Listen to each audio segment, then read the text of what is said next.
on the Zoom as well.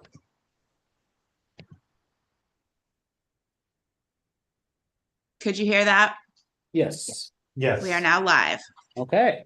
So welcome everybody to the Carmel Clay Public Library Board of Trustees meeting, February 23rd, 2026. It is 5:31. I call this meeting to order. We have a agenda in front of us.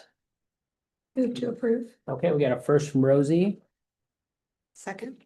second from Casey. All in favor of the agenda, say aye. Aye. We also have the consent agenda, which includes last month's Board of Trustee meeting minutes and the claims and warrants from last month's financial report and last month's bills list. Move to receive. I got a first from Casey, second from Stephanie.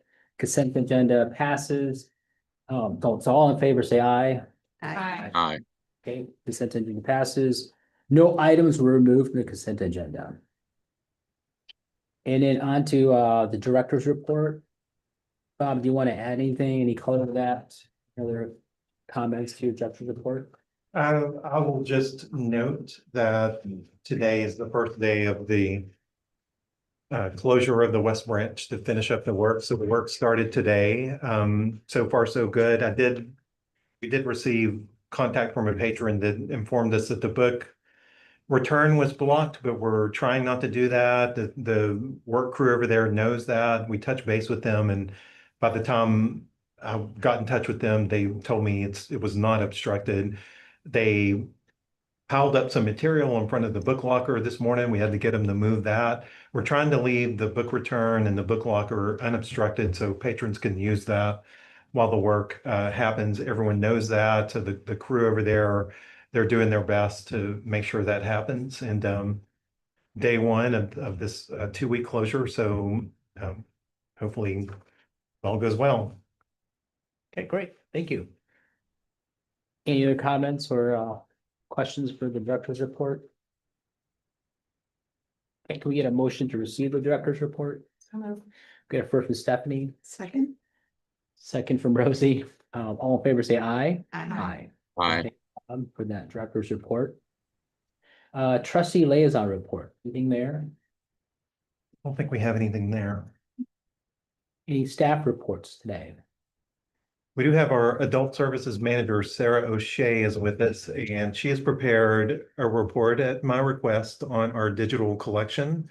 Sarah keeps a close watch on this. Her department does a lot of collecting for the Libby resource, and a lot of our other popular resources come through Sarah's department. She has a lot of knowledge about it, so I thought this would be a good time for an update since she just refreshed our annual statistics on everything we're doing there. So let me pull that up for you, Sarah. Thank you.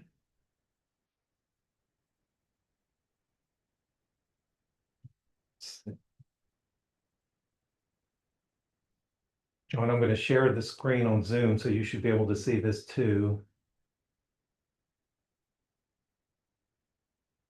Okay.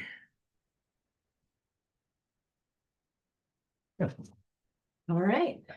So I wanted tonight to kind of go over our big three, is what I call them. Our premier digital services that drive most of our digital circulations. The biggest one is Overdrive. As patrons, you probably know it as Libby. That is the name of the app. So in 2025, we had over 500,000 circulations on Libby, and that is a 10% increase from the prior year. Does that mean like 500,000 checkouts Yes. or renewals? Renewals always count in checkouts, so it could also count renewals as well. Yep. Yeah. So we have almost 9,000 unique monthly users. So the way that I like to think about this is we are nearing almost 1 in 10 Carmel residents using this service every month. And I cannot wait till we tip that number. We added over 5,600 new patrons using Libby last year. And our average circulation cost us $1.40 in Libby, which is actually a 3% decrease from the prior year. And what is driving that decrease is our magazines are becoming more popular in Libby. And those we purchase as a package, and it's one price for as many times as they can circulate. So I think the popularity there is kind of driving down our cost per circ.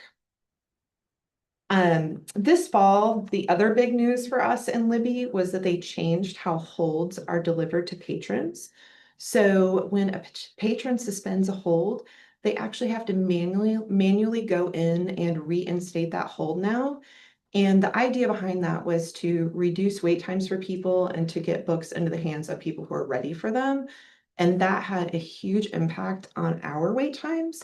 They went from about 24 days average wait time to 16 days for holds at the end of last year. So we were very pleased with the result of that, which was great because in November of 2025, for the first time ever, Overdrive circulations for materials for adults, which is ebooks, audiobooks, and magazines, had higher circulation than the entire adult physical materials.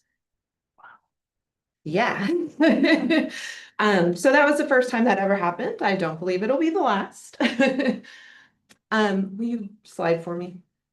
Thank you. So for the last several years, the trend has definitely been an increase in audiobook use over ebook. And for adult users, the tide fully flipped in 2025.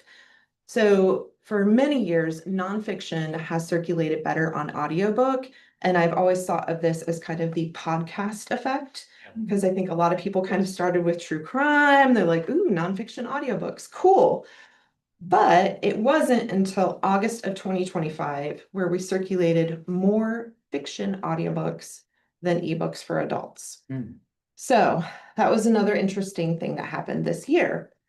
This change has budget implications because last year we paid on average about $70 for audiobooks for adults on Overdrive, whereas ebooks cost us about $40. And just for comparison, print books are about $16 average a piece. So the turn towards audiobook definitely does increase our costs on Libby. All right, slide for me. So I did pull a couple of our current most in-demand titles for adults, The Correspondent and Theo of Golden, and just wanted to kind of use these titles to illustrate what our demand is looking like and kind of how that impacts our spending on materials. So I pulled these numbers, maybe a week or two ago, and they're actually even higher than when I pulled them. But as you can see, for both of these titles, the digital formats have more than double number of holds currently outstanding on them. And you can also see that the cost per copy is drastically higher on the digital formats. The other interesting thing to note is that, for instance, on Theo of Golden, those price per copies on the digital audiobook and ebook, those are for 2-year licenses.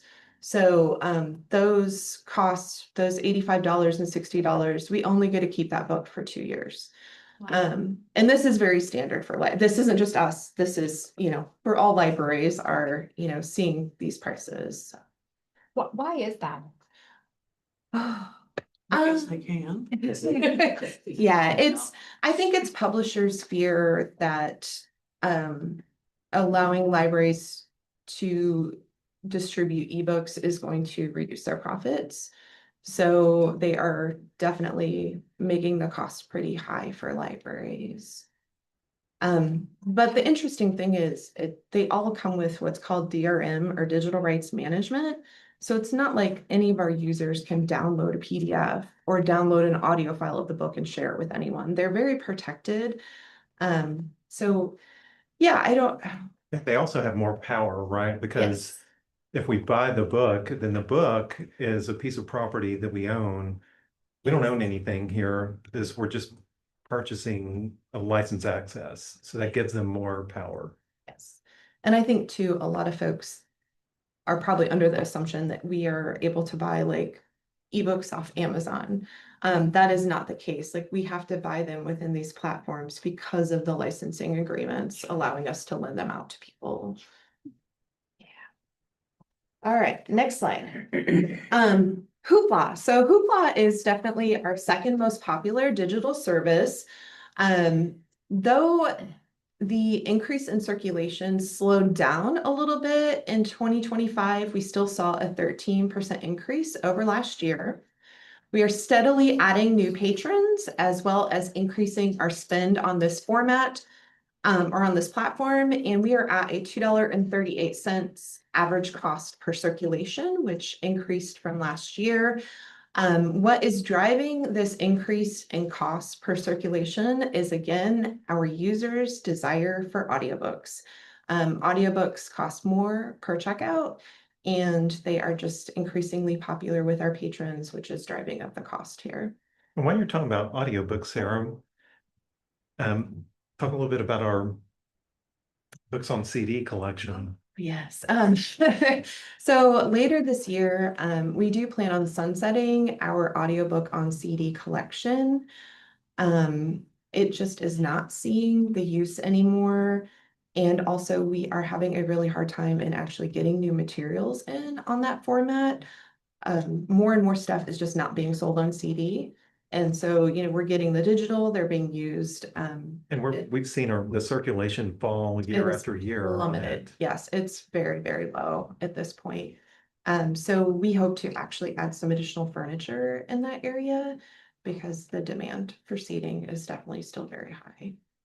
Well, I mean, it used to be, if people are listening to audiobooks, they probably listen to them in their car. Yeah. A lot of new cars don't even have CD players in Yeah, it. exactly. We're working it out over. So what's the difference between Hoopla and Overdrive? Are they competitors? Are they, what's Yeah, the they are. overlap there? Yeah, they are competitors. They're two different platforms. Overdrive is a little bit different in that, with the exception of the magazines, everything on there is items that our librarians are actually selecting. So we're going in and, making purchases every week. You'll find all the new bestsellers there. We are trying to get, the stuff that's in demand. Whereas Hoopla, we are using it as a package. Gotcha. So we don't actually select the titles on there. And how we get charged is just when a patron decides that they want access to a book or, audiobook on there, we get charged per circulation. So yeah, they're offer kind of the same experience for patrons, but on the back end are quite different for us. And I mean, I feel like Libby it's a higher quality app. It is, yeah. And it's a higher quality collection because it's curated by our librarians, just like the physical collection, whereas Hoopla, yeah, there's some strange stuff on there or some stuff Yeah. we would prefer not to even have on that platform, but it's all there. But I think, didn't you take some steps to try to suppress some of the AI slop Yeah. that's on there? Yeah, I've been working with Hoopla to try to suppress AI generated content on the platform, as well as like abridged audiobooks, which most people don't want to read the abridged, they want the whole thing. So yeah, it is kind of a constant discussion that I'm having with our vendors at this point about how they are making us aware of what content is AI. How can we as librarians, make educated decisions about what we're buying and whether it's AI or not. So it's added a new layer to collection development. And Hoopla is, they make it a little bit more challenging than Overdrive, I think, because just the quantity of stuff that they're constantly throwing on the platform. But I will say Hoopla definitely does add. Generally, they get stuff kind of a year or two after the publication date. So if you're looking for that popular new stuff, mostly you will want to go to Libby. But occasionally Hoopla does add new titles that are very popular. Like right now, the Heated Rivalry titles are on Hoopla, and they are checking out like mad. So And the Harry Potter books, there are. yes, and the Harry Potter books are on there. Yes. But yeah, that's Hoopla. All right, one more. And this is just to kind of illustrate again, the demand on Hoopla is definitely overwhelmingly for audiobooks at this point. We did have a 12% increase in audiobooks last year over the prior year. And materials for adults are definitely driving most of the circulation on Hoopla. All right, next slide. All right, definitely not as dramatic, but I love that we're able to offer Canopy, which is a streaming video service. It has primarily a lot of indie and world cinema, but they're adding more major motion picture stuff all the time. And as someone who's trying to cut back on all their subscription fees, I've been using it a lot lately. The numbers are definitely not as dramatic, which is why I'm excited that we did see an increase in use over 2024. And also our spend is still, I feel like, very reasonable for the product that it offers. And again, primarily adults are the folks using Canopy as a service. I feel like this is the one that people are least aware of in the community. Yeah, definitely least aware of. And Canopy is similar to Hoopla, where we are not selecting the individual titles on there. We subscribe to the platform and they kind of add and remove stuff all the time. So it's always in flux. I mean, I use it all the time myself, and I have it as an app on my Roku device. I just watch Yeah, it you on can my, add it on. yeah. It's an app. Yeah. That's all I have for you. I am happy to always answer questions about these services because I live and breathe these every day. But yeah, definitely if you have any questions. Do you have a comparison of like when we started, not maybe when we started digital media, but when you saw like a big increase in digital media versus traditional collection, like the cost differential? Ooh, that might be more of an EJ question. I would say, It's like, I'm guessing it's going like yeah. this. You Well, mean no. total cost? Yeah, total cost. Oh, I don't know exactly when we've, yeah, they are going in opposite directions right now. But But I would say we're not decreasing in physical circulations nearly at the rate that we are increasing No. digital. Dollar wise? Well, dollar wise or just number of like use either. We still, we're still almost kind of at the same spot with our physical collection spend. And we're not compensating because we can right now. But as things tighten, then we will start. We've been keeping in mind, okay, our digital collection, at some point, we're gonna have to put measures in place to maybe restrict number of holds to kind Yeah. of constrain those costs. So if you go back to those two that are very popular Mhm. and it said like 50 or whatever, that's actually the number we have. Like it said Mhm. 50 copies or 50 whatever. yes. Mhm. So we have like 50 copies paper and we have 50 copies digitally. Uh-huh. Because of the demand is Wow. so high. Yeah, That's patron demand, right? Yeah. Responding to yes. get high demand on some items. I was curious how we're like as other ebook providers are out there, either paid or otherwise, how do we look at those to see? I mean, does Hoopla come to us? Are we reacting to things that come our way and want to be part of the library system, or are we taking a look at other solutions? Yeah, I mean, I think we always are keeping our eye out for kind of what else is out there. Whether it be, we see something in like a journal and look into it, or, we see another library using something or see something at a conference. So we are kind of continually evaluating. I mean, Libby and Hoopla are overwhelmingly the like two biggest players. Like especially the Libby app, I think is so user friendly. It's now like a brand name that most of the public knows, at this point. So yeah, but we are always kind of keeping an eye out. See And we what really else is did kind of leap from books on cassette tapes to books on CDs to the Libby app.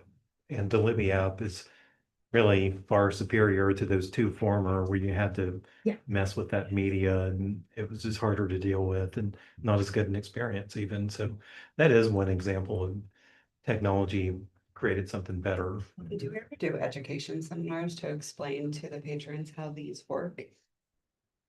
Do you mean like how to download books on them or how yeah, I mean, we do a lot of the tech talks. I think last month we did one on like how to use Hoopla. So yeah, we do those. We also do a lot of help at the desks because people just walk in and they say, hey, I heard I can do audiobooks. How do I do that? And we'll, sit down and help people, Okay. get the app and get started. Yeah, we do it all the time. So, okay, so Libby is, like that one, it was $85 for that one book. Yeah. And we get a 2-year subscription for that. Yeah. So we can download that as many times as we want in that 2 years. So, or is there also a charge per? Well, the only, yes, however, it is, each copy can only be used by one person at a time. Correct. Yeah, so, but yes, we can get as many certs out of it. So we know the fixed cost of that. It's gonna be $85 for 2 years Yeah, per book. yeah, but Now in Hoopla, mhm, it's a little different there. Is it per it is per checkout? checkout. Per checkout. Mhm. Okay. And then in Hoopla, there's no restrictions on how many times you can, because I know in Canopy, it's like 15. Yeah, You and- get this little ticket, like one ticket, and if you download a movie, it'll say this movie is 2 tickets, you get 15 tickets per month. Yep. Roughly or something like that. And Hoopla, our users get 10 checkouts per month. 10 checkouts. That's Yes. our measures to control Yeah, that. we had it up to 15 When the during pandemic hit COVID, 2020, we upped it to 15. but we did reduce it back down to 10 because we were seeing 20% increase, And I've heard from some power users that said, hey, I've been listening to 15 books a month. What you do? But But that's not the majority. Yeah. It's more about 4 is the average on Hoopla that people use per month. that is another tool we could employ if we started needing to rein it in. So we could, if we wanted to, I mean, we could say it's 5 a month and cut that in half. So we have options. But you can't do that with Libby No, it would just be, for Hoopla and Canopy. yeah, I mean, for Libby, we could, like right now, we look at our hold threshold and that's what drives us to buy additional copies. We could let that threshold go higher and people would have to wait longer. Same things you would do for the Uh, physical collection. Yeah, exactly. It's more like the same things we would do for physical. People complain about the hold time. Yes. I've been waiting for a year because I forgot, I took off the hold. Some of the popular ones take. Yeah, but we are always like, these are 2 extreme examples Yeah. of books with like the highest holds right now. So we do kind of weigh that, once we have 50 copies, we're probably going to hold off on buying more because we don't want to spend more Right. than like 1% of our budget on one title. We want to be able to buy new stuff and have a range of materials available. So there are some titles that are very popular that you might have to But wait a it's little bit rare. longer. It's rare. Yeah. Yeah. Those subscriptions are also staggered, right? So you're not buying it all one time, you're probably buying it over time and they're as they fall off. Yes, You go from yes. 50 to 49 to 48 to 47. Yes, and that is another challenge for our selectors on Libby is that you're always evaluating those copies that are expiring to determine, do I need to rebuy this? And sometimes they still have 100 holds, and so we absolutely have to rebuy them, but we do have to let some of those drop off so that we can buy new materials. You described sort of explaining the financial model. Maybe some patrons don't understand, how often does that occur? Every now and then we do discuss that with patrons. Sometimes people are curious. When we made the change to Hoopla, we did have an email that went out to patrons just kind of explaining like the library's paying every time you check something out. Due to an increase in demand, we want to be able to continue to offer this. So we are going to reduce the number of checkouts you can have per month. I definitely had some patrons come to this and say, I had no idea how that worked. And I was checking out 10 every month because I thought it helped the library. And it's like, well, if you're reading all 10, go for it. But no, just do not to do it. But yeah, we do have that discussion, because I think patrons are sometimes curious. Why do I have to wait so long? It's a digital file. Why can't you just have access? So, we do talk a little bit about the licensing and that, only one person can use it at a time still. And I think it's helpful context. yeah, for sure. The opportunity to talk about the wonderful world of digital rights management. Yes. Stephanie, I wanted to answer your question. In 2019, and I'm just looking at books, ebooks compared to our physical books, we spent 361,000 on the ebooks, audiobooks, and we spent 393,000 on our physical books. Well, in 2024, we spent 952,000 on ebooks and audiobooks, and we spent 501,000 on physical books. So That's almost outrageous. double. So it went from being about the same to double. It's That's going ticked up crazy. about, somewhere between 20-25% every year since then. Yeah, Every year we see how much more it's checked out in that format. Yeah.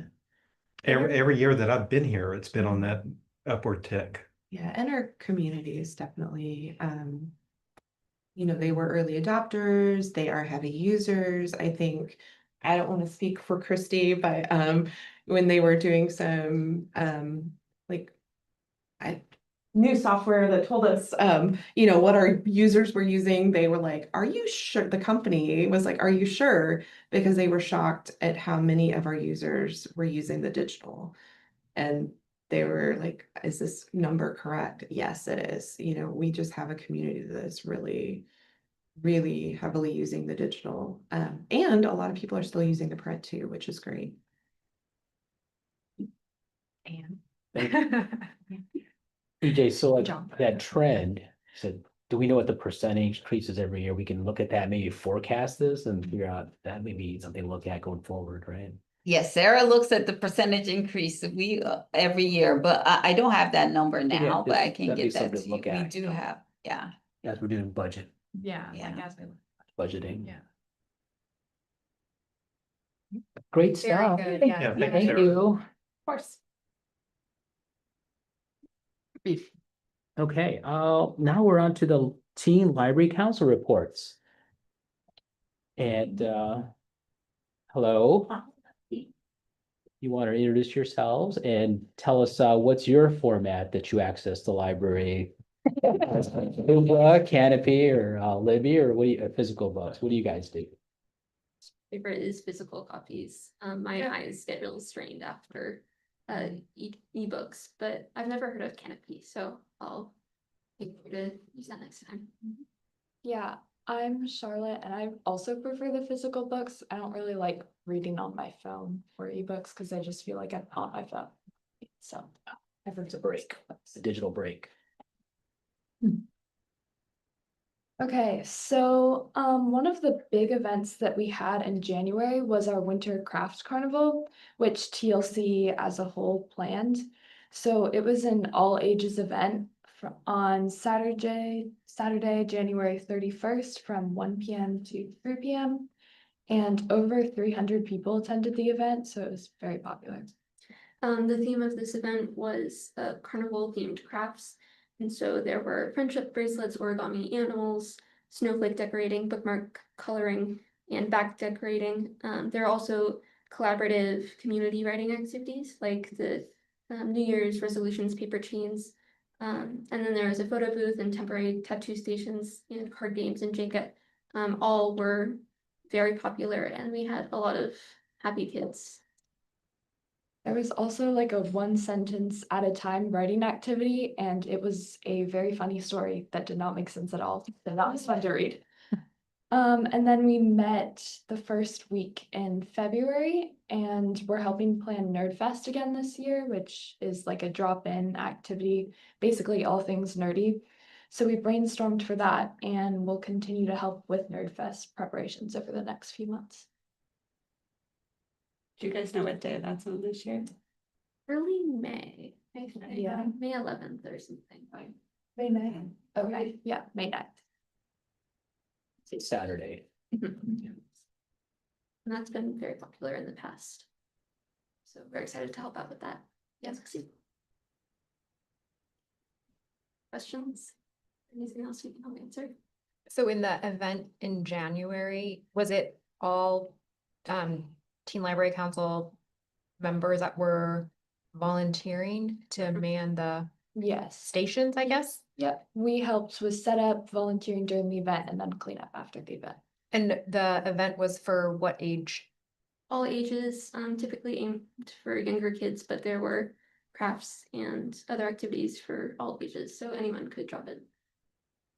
That was in the community room? Yes. It was our first year hosting that event too. And you thought it overall Yeah. was I a thought it was success? pretty successful. Yeah, I was really, I was a little bit surprised, but glad that it seemed so popular. Yeah, during my shift at least, the tables were like always full. There were Yeah. always people coming in and out. Was that a snowy day? I don't remember. It wasn't out, but Congratulations. Sounds like you planned a good event. thank you so much. Thank you. Thank you.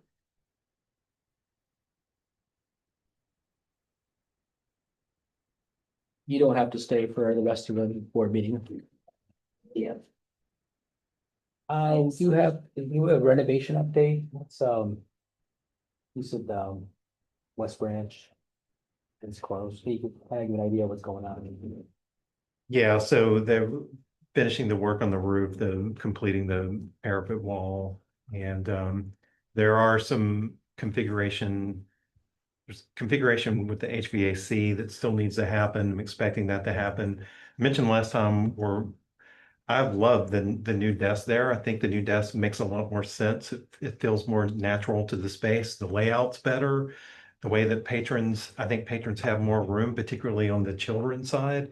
That's created a lot more room over there, which is nice. The checkouts are a little more out of the way, which I think is a convenience to our patrons to instead of checking them out right at the front desk, right by the door. So they're a little out of the way.